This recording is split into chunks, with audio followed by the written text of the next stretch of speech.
Hello everyone, you are watching Bright Spark Academy and here I am KK sir.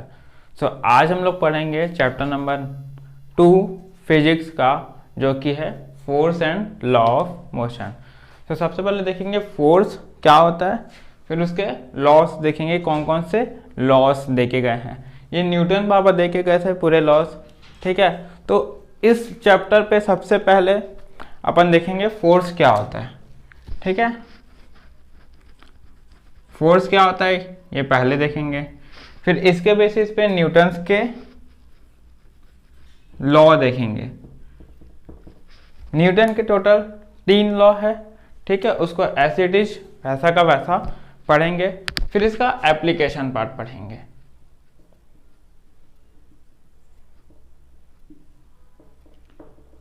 तो ये 3 topic important है इस पूरे chapter में। बाकी थोड़े बहुत टॉपिक्स जो सब टॉपिक्स होते हैं उसको अपन क्लियर करते जाएंगे आगे चल के। तो सबसे पहले देखते हैं फोर्स क्या होता है। सो आप लोग के हिसाब से फोर्स क्या होना चाहिए। देखो सबसे पहले क्या होता है, जैसे ये कोई बॉडी है, इसमें मैं क्या करूँगा, ये ऐसा रखा हुआ है, इसको मेरे को हिलाना है तो मैं ऐसे इसको धक्का दूंगा, और यहाँ पे है तो इसको पुल या पुश करूँगा। कोई भी ऑब्जेक्ट को पुश और पुल होगा तो इसको बोलेंगे अपन फोर्स। जैसे कि घर का दरवाजा है, घर के दरवाजे में क्या होता है, अपन बॉडी को पुल करते हैं, पुश तो करते नहीं होगे शायद, पुल ही करते होगे। तो फोर्स है ऑब्जेक्ट जो पुश और पुल होता है। इसका डेफिनेशन कैसे बोलेंगे, force can be defined as a push or pull of an object, ठीक है। इसको नोट्स बनाते चलना। तो इतना तो समझ आ गया कि फोर्स कोई भी चीज पे पुल या पुश लगाएंगे। मान लो ये कोई ऑब्जेक्ट है, इसको मेरे को यहां से हटाना है, तो मैं कैसे हटाऊंगा, मैं यहां से फोर्स लगाऊंगा, ठीक है।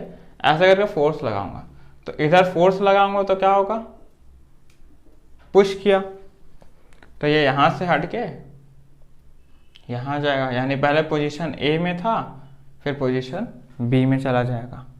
और वैसे ही अगर मैं ऑब्जेक्ट को खींचूंगा, अपने तरफ खींचूंगा, तो क्या होगा, ये पुल हुआ, ठीक है। तो यहाँ पे ऑब्जेक्ट ए पे था, थोड़ी देर बाद यहाँ पे आ जाएगा। मानते हो इतना। चलो फिर तो फोर्स हम लोग को समझ में आ गया कि कोई भी ऑब्जेक्ट पुश या पुल करे तो वो होगा। इसका दूसरा एग्जांपल क्या बोल सकते हैं, फोर्स जो है, मेरा ये हाथ एक ऑब्जेक्ट है, ये बॉडी एक ऑब्जेक्ट है, जैसे मारकर, और ये मेरा हाथ, इसमें मैं धक्का दिया तो ये आगे बढ़ा, खींचा तो पीछे आया। यानी इसका दूसरा एग्जांपल क्या बोल सकता हूँ मैं, कोई दो ऑब्जेक्ट एक दूसरे के ऊपर फोर्स लगाएगा तो भी इसको फोर्स बोलेंगे। इसका डेफिनेशन कैसे लिख सकते हैं देखते हैं।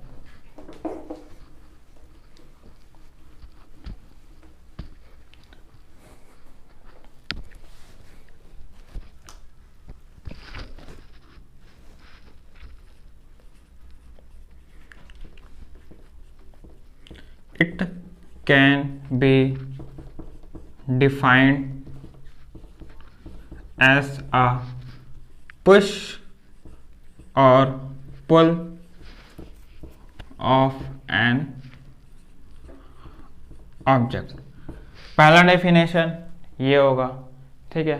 अगला डेफिनेशन और क्या बोल सकता हूँ मैं, कोई दो ऑब्जेक्ट के बेसिस पे बात करेंगे तो और क्या बोल सकते हैं, it can also defined as an action of as an action of the body of another object। यानी इसका क्या मतलब होता है कि कोई दूसरा बॉडी, जैसे दो बॉडी है, ये मेरा हाथ है, ये कोई एक बॉक्स है, मेरा हाथ ऐसे आएगा, 3 उंगली है मेरा, ऐसा हाथ आएगा और ये मूव करेगा, तो दोनों ऑब्जेक्ट इसमें होगा। अब अगला देखेंगे फोर्स के कारण हमारे आसपास क्या क्या चेंजेस होते हैं। ठीक है, तो सबसे पहले इसको क्या बोलेंगे अपन, इफेक्ट ऑफ फोर्स।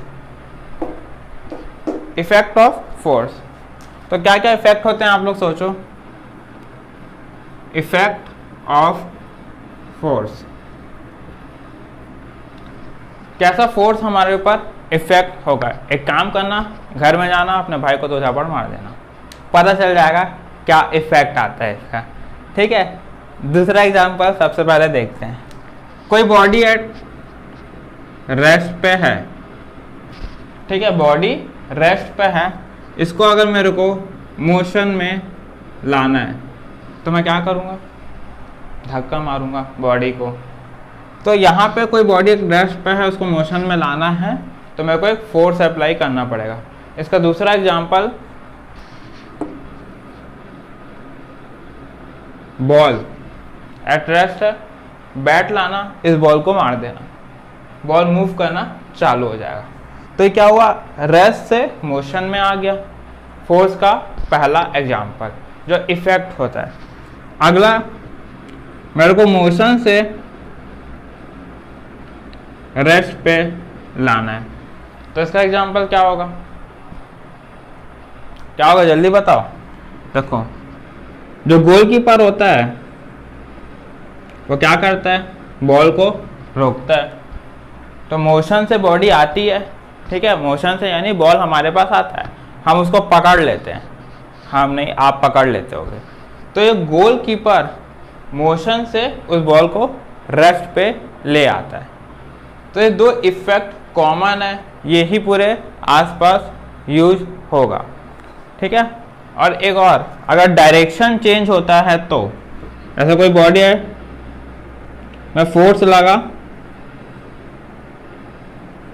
एक डायरेक्शन पे, इस डायरेक्शन को मेरे को चेंज करना है, इस डायरेक्शन को चेंज करना है, यानी फोर्स लग चुका है उसमें, अब उसका मेरे को अपने ही फोर्स से डायरेक्शन चेंज करना है। जैसे कि कैरम की गोटी, कैरम अपन मारते हैं, ठीक है, ऐसा, ठीक है, स्ट्राइकर जो रहता है ऐसा जाता है, इससे टकराता है और इधर इधर इधर ऐसा जाते जाता है। तो ये क्या हुआ, ये इस पे फोर्स लगाया, इसका फोर्स इस पे लगा, इससे टकरा के ऊपर नीचे हो जाएगा वो। तो ये 3-4 एग्जांपल है जो फोर्स के कारण आते हैं। यहाँ तक बात क्लियर हो गई। ठीक है, और छोटे मोटे और एग्जांपल्स है, जैसे कि फोर्स क्या करता है, किसी भी बॉडी का शेप और साइज चेंज कर देता है।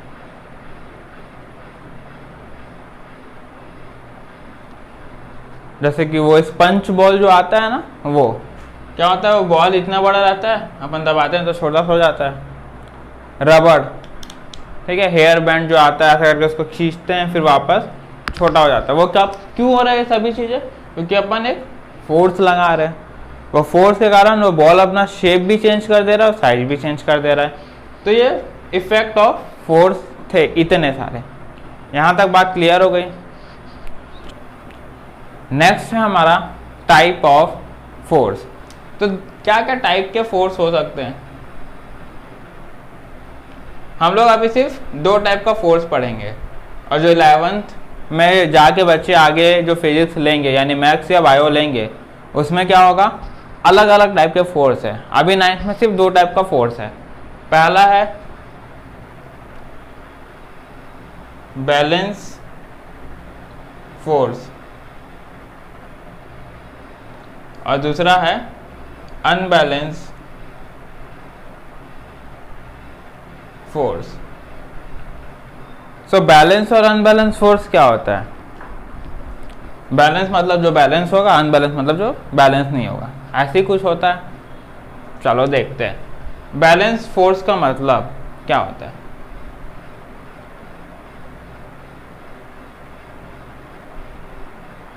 इधर से तुम्हारा दोस्त और इधर से तुम, यानी कोई F1 फोर्स और ये F2 फोर्स, दोनों फोर्स लगा रहे हो एक ऑब्जेक्ट के ऊपर, ठीक है।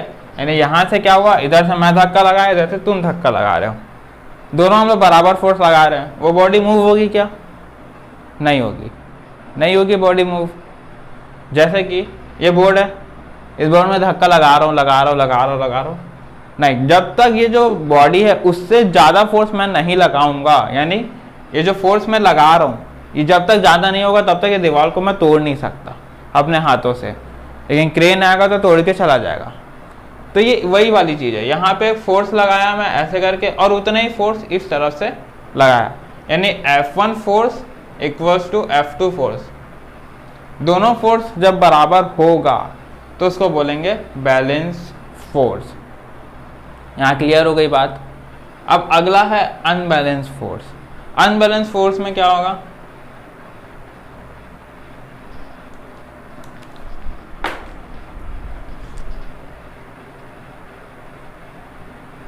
अनबैलेंस फोर्स में क्या होगा, देखो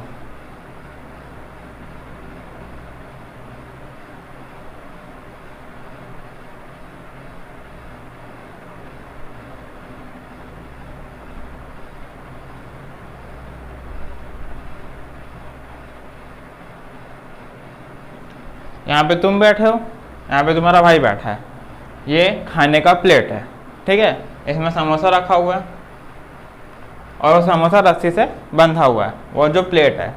अब क्या करोगे, मेरे को पता है तुमको ही खाने का मन करेगा, ठीक है, भाई के साथ तो शेयर करोगे नहीं, तो तुम क्या करोगे, रस्सी को ज़्यादा जोर से खींचोगे और तुम्हारा भाई से रस्सी छूट के वो तुम्हारे पास वो प्लेट पहुंच जाएगी, ठीक है। तो जैसे ही वो प्लेट तुम्हारे पास पहुंची, यानी तुम्हारा अगर F1 फोर्स है और तुम्हारा भाई का फोर्स F2 है, तो तुम फोर्स ज़्यादा लगा दिया अपने तरफ, यानी मैं बोल सकता हूँ F1 ग्रेटर देन F2।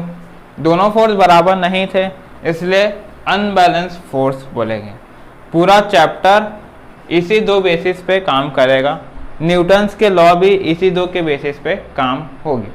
तो यहाँ तक हम लोग फोर्स के थोड़े बहुत टॉपिक्स देख चुके हैं। इस फोर्स को अपने को अप्लाई करना है न्यूटन्स लॉ में, जो कि नेक्स्ट टॉपिक रहेगा। न्यूटन्स लॉ ऑफ मोशन, यह हमारा अगला टॉपिक है। न्यूटन्स बाबा का पूरा नाम है, सर लगा देते हैं, हमसे बड़े हैं, सर इसैक न्यूटन, ठीक है। अब जो भी ये न्यूटन्स लॉ ऑफ मोशन बोल रहे हैं, यानी मोशन के बारे में न्यूटन्स ने कुछ कुछ बातें की है, ठीक है। तो जैसे ही वो बोले, यानी ये सर इसैक न्यूटन जो बोल के गए हैं वैसा का वैसा हम पढ़ेंगे, उसमें अपना होशियारी बिल्कुल नहीं मारेंगे क्योंकि आप लोग साइंटिस्ट नहीं हो, ठीक है। तो ये न्यूटन बाबा आए, 3 लॉ दे के गए हैं। पहला लॉ को बोलते हैं फर्स्ट लॉ ऑफ मोशन, ऐसे ही सेकंड लॉ को बोलेंगे second law of motion,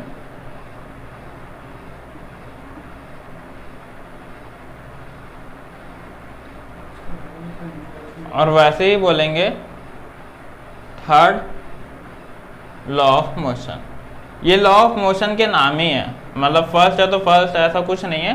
first law of motion हमेशा फर्स्ट में रहेगा, ऐसा कुछ नहीं होगा। अगर इसके जगह ये लिख दिया ना तो इसका नाम चेंज नहीं कर सकते हम लोग। ये न्यूटन बाबा बोल के गए, ये फर्स्ट लॉ ऑफ मोशन है, ठीक है।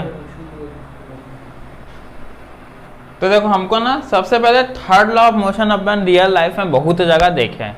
कैसे देखे हैं? अच्छा, जाओ अपने घर में, अपने भाई को पकड़ो, 2 झपड़ मारो, वो तुमको दोबारा मारेगा।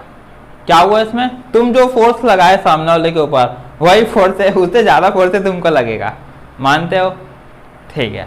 तो यही होता है थर्ड लॉ ऑफ मोशन। इसमें दूसरा एग्जांपल क्या होता है? रॉकेट, ठीक है। रॉकेट साइंस, रॉकेट साइंस नहीं है लेकिन रॉकेट के बारे में इस न्यूटन थर्ड लॉ के हिसाब से हम लोग पढ़ेंगे, जो कि आगे चल के ये थर्ड लॉ ऑफ मोशन पढ़ेंगे। डायरेक्ट थर्ड तो पढ़ नहीं सकते। और सेकेंड लॉ ऑफ मोशन में क्या होता है? बचपन से हम लोग एक चीज पढ़ते आ रहे थे, force equals to mass into acceleration. तो इसका जो डेरिवेशन है वो इसमें पढ़ेंगे। और फर्स्ट लॉ देखते हैं, ये आगे हम लोग धीरे धीरे कवर करते जाएंगे। तो सबसे पहले हम लोग का फर्स्ट लॉ ऑफ मोशन देखते हैं।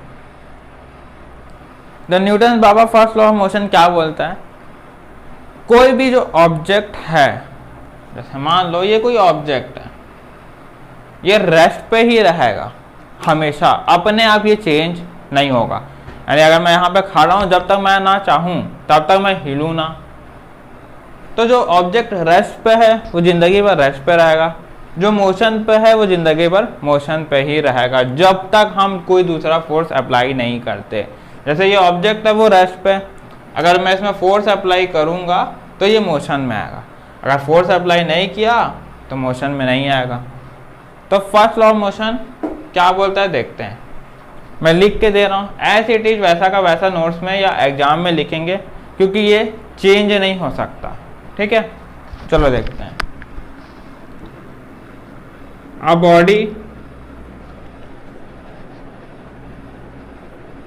body in rest will remain at rest. A body at rest will remain at rest, comma, a body in motion will remain at motion.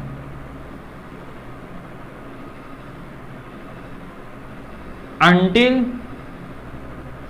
and unless an unbalanced force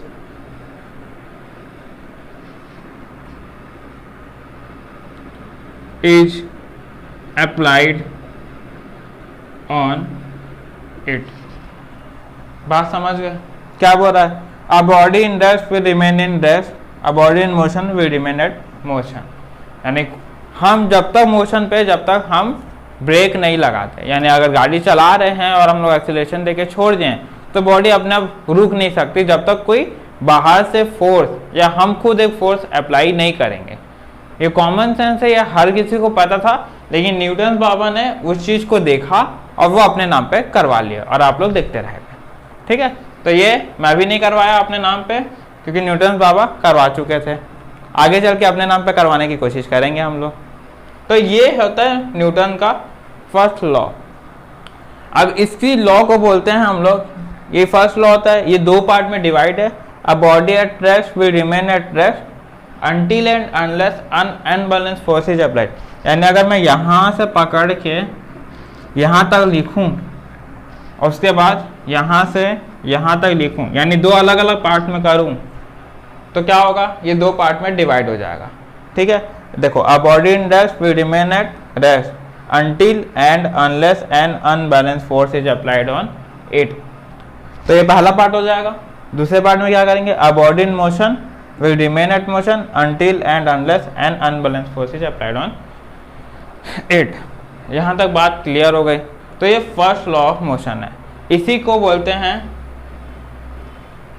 Galileo law of inertia.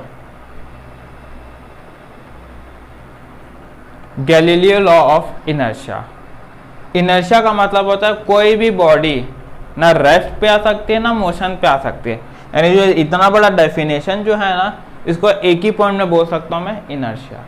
अब inertia किस किस type का होता है वो हम लोग को देखना है। ठीक है, तीन टाइप होता है। पहला inertia at rest, inertia at motion और inertia at direction. Inertia at rest में क्या होगा थोड़ी देर में देखते हैं। यहाँ तक ये चीज़ क्लियर होगी, न्यूटन की फर्स्ट लॉ क्या बोलते हैं, A body at rest will remain at rest, a body in motion will remain at motion until and unless an unbalanced force is applied on it। ठीक है, चलो देखते हैं अब अगला topic, inertia of rest, inertia of motion और inertia of direction. ये इसी का पार्ट है, ये लॉ खत्म हो गया लेकिन उसके अंदर का एक पार्ट है ये इनर्शिया। इसको आगे चल के हम लोग देखेंगे। तो सबसे पहले इनर्शिया देखते क्या होता है। थोड़ी देर पहले बताया इनर्शिया क्या होता है, कोई भी चीज़ को चेंजेस, यानी जो बॉडी है वो अपना स्टेट को चेंज करेगी। यानी वो हो सकता है कि मोशन से रेस्ट में आए, रेस्ट से मोशन में आए। यानी बॉडी जो अपना स्टेट चेंज करेगी उसको बोलते हैं अपन इनर्शिया। यहाँ तक क्लियर हो गई बात, ठीक है। स्टेट ऑफ रेस्ट और स्टेट ऑफ मोशन भी बोल सकते हैं इसको। यानी ये जो स्टेट है इसका मतलब क्या होता है कि कोई भी बॉडी रेस्ट पे हो या मोशन पे हो, उसको बोलेंगे हम इनर्शिया। तो सबसे पहले देखते हैं इनर्शिया ऑफ रेस्ट। अब इनर्शिया ऑफ रेस्ट क्या होता है? कोई भी बॉडी को अपन, जैसे अपन रियल लाइफ में देखते हैं, बस में जब हम लोग खड़े रहते हैं, बस भी रेस्ट में, मैं भी रेस्ट हूँ, ठीक है। यहाँ बस में से मैं खड़ा हूँ, बस अचानक से चलती है तो अपन क्या होता है, पीछे साइड आते हैं ये चीज़ देखना। या गाड़ी अचानक से चल जाती है तो हम लोग पीछे आते हैं। ये उसका एग्जाम्पल है इनर्शिया ऑफ रेस्ट का। इसका इनर्शिया ऑफ रेस्ट का डेफिनेशन कैसे लिख सकते हैं? The tendency of a body to oppose any change at rest is known as inertia of rest. यानी क्या हो रहा है, वो अपना रेस्ट से मूव हो रहा है। अपन क्या किए, आगे गए, बस में तो खड़े थे, अपन रेस्ट पे ही थे, लेकिन बस जैसे ही मूव किया अपन मोशन में भी आ गए। तो जब अपन मोशन में आए तो हमको एक जर्क पड़ किया जो पीछे साइड अपन आ गए। यही एक बड़ा सा एग्जांपल है इनर्शिया ऑफ रेस्ट का। अपन जब रेस्ट पे थे, ठीक है, बस पे चढ़े, खड़ी थी बस, अपन जैसे ही बस आगे बढ़ी अपन को एक फोर्स अप्लाई हुआ। अपन रेस्ट पे थे, पीछे एक फोर्स अप्लाई हुआ, क्योंकि इसमें हुआ क्या देखो,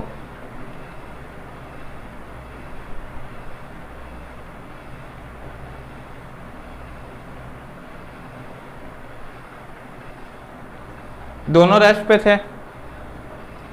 ये वाला जो गाड़ी है ये आगे हुआ, गाड़ी आगे बढ़ा, तुम्हारा जो पैर था वो किस में था, रेस्ट पे था, ठीक है। और जो तुम्हारा बॉडी था यानी ऊपर का बॉडी, ये अपना पैर है,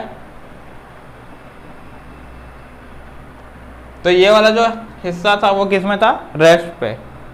ये जैसे ही आगे हुआ यानी ये क्या हो गया, आगे बढ़ा, तो ये बॉडी तो वहीं की वहीं थी ना, तो ऊपर वाली जो बॉडी थी इसलिए उसको ऐसे जर्क पड़ता है। अपना बॉडी क्या, पैर आगे चला जाता है, हम पीछे रह जाते हैं थोड़ी देर के लिए, कुछ माइनर सेकेंड्स के लिए, तो इसी कारण हमको जर्क पड़ता है और उसी को बोलते हैं हम लोग इनर्शिया ऑफ रेस्ट। यहाँ तक क्लियर हो गया इनर्शिया ऑफ रेस्ट। अब वैसे ही आप inertia of motion, so inertia of motion का क्या होगा, यहाँ पे the tendency of a body to oppose any change at rest, change of motion, यानी मोशन का चेंज होना। एथलीट लोग को देखो, वो जंप करने से पहले, या आप लोग भी जंप करने से पहले कुछ रनअप लेते हैं, यानी पहले से ही दौड़ना चालू कर देते हैं, तभी वो स्पीड गेन होती है और वो ज़्यादा दूर जाके कूद पाते हैं। या कोई भी चीज़ को अपन फेंकते हैं तो सबसे पहले बहुत ज़्यादा फोर्स लगाते हैं, डायरेक्ट ऐसा करके धीरे से ऐसे मैं फेंकूँ, ऐसे धीरे से फेंकूंगा तो ज़्यादा दूर नहीं जाएगा, लेकिन अगर मैं पीछे से ला के इसको फेंकूँ ऐसे करके तो इसमें ज़्यादा मोशन हुआ, यानी इसको ये था रेस्ट पे, इसको मैं लाया मोशन पे फिर फेंका, तो वो आता है इनर्शिया ऑफ मोशन पे, ठीक है। जो एथलीट लोग होते हैं वैसे ही वो पहले से दौड़ना चालू करते हैं कूदने से पहले। और दूसरा एग्जांपल, जैसे कि फैन है, चल रहा है, अगर मैं अचानक से बंद करता हूँ फट से रुक जाता है क्या, नहीं रुकता, टाइम लगता है रुकने में, धीरे धीरे धीरे धीरे धीरे धीरे करके आराम से रुकता है, तो उसी को बोलते हैं इनर्शिया ऑफ मोशन। और लास्ट है इनर्शिया ऑफ डायरेक्शन। तो इनर्शिया ऑफ डायरेक्शन का एक बहुत अच्छा एग्जांपल है, अपन ऐसे बचपन में ऐसे पकड़ के ऐसे हिलाते थे, जैसे कि ये इसको मैं ऐसे ऐसे ऐसे हिला रहा हूँ, अगर मैं अचानक छोड़ूंगा तो जिस डायरेक्शन में छोड़ूंगा उसी डायरेक्शन में फेंका जाएगा, होगा मानते हो?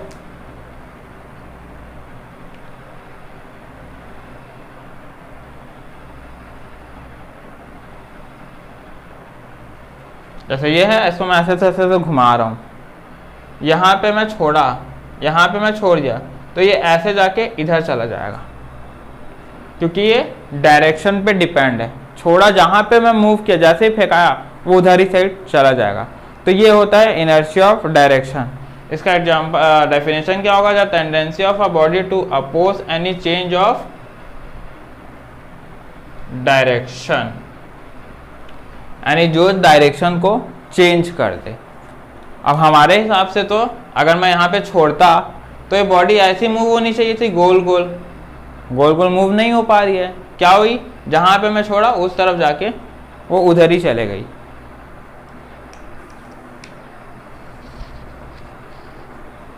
और इसका दूसरा एग्जांपल, कार में बैठे रहते हैं, कार जब अचानक से ऐसे मूव होते हैं, हम लोग भी ऐसे मूव हो जाते हैं। कार का जो मोशन रहता है, ऐसे जैसे ही ऐसे करके धीरे से मूव करते हैं, जैसे ऐसे जा रहे हैं अपन, सीधा सीधा जा रहे हैं, रोड अचानक से ऐसा मोड़ गया तो जो ड्राइवर रहता है ऐसे करके सबके सब जो चारों पांच पे बैठे रहते हैं सब एक तरफ कार के आ जाते हैं। हुआ ऐसा? हुआ होगा, हमारे साथ हुआ था ऐसा, ठीक है। तो यहाँ तक इनर्शिया ऑफ डायरेक्शन पढ़े थे, तो यहाँ तक बात क्लियर हो गई।